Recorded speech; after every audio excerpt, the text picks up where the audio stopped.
sholat, tapi pikiran melayang. Begini jawaban Rasulullah yang menggetarkan hati. Pada suatu majelis Rasulullah, suasana terasa begitu tenang.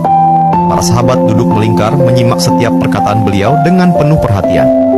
Namun, di antara mereka, ada seorang sahabat yang tampak gelisah. Jemarinya saling menggenggam, matanya menunduk, dan napasnya terasa berat.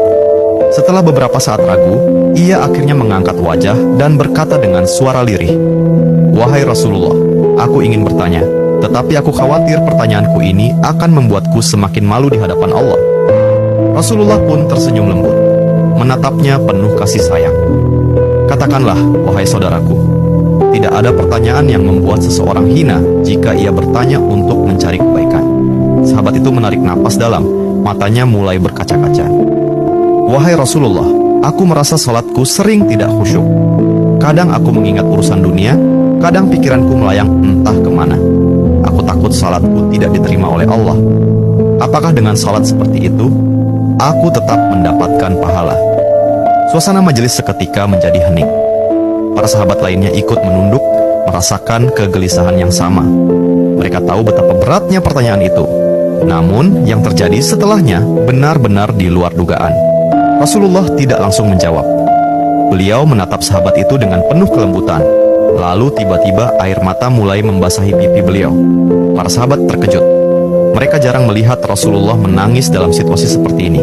Dengan suara bergetar, beliau berkata, "Demi zat yang jiwaku berada di tangannya, sungguh setan tidak akan pernah berhenti berusaha mencuri bagian dari sholat seorang hamba hingga ia teralihkan. Tetapi ketahuilah, Allah tetap melihat usahamu." Rasulullah menarik napas dalam, lalu melanjutkan, "Wahai saudaraku, jika engkau meninggalkan salat hanya karena takut tidak khusyuk, maka setan akan menang. Tetapi jika engkau tetap berusaha salat meski pikiranmu teralihkan, ketahuilah bahwa setiap kali engkau berusaha kembali kepada Allah dalam salatmu, saat itulah Allah menyambutmu." Mendengar itu, sahabat tersebut tak mampu menahan tangis. Begitu pula para sahabat lainnya. Kemudian Rasulullah melanjutkan dengan penuh kelembutan, "Bayangkan seorang ibu yang melihat anaknya berjalan ke arahnya, tetapi anak itu sering jatuh dan tersandung. Apakah sang ibu akan marah? Tidak. Ia justru akan berlari menghampirinya, mengangkatnya, dan mendekapnya erat. Itulah Allah. Ia lebih penyayang daripada seorang ibu kepada anaknya.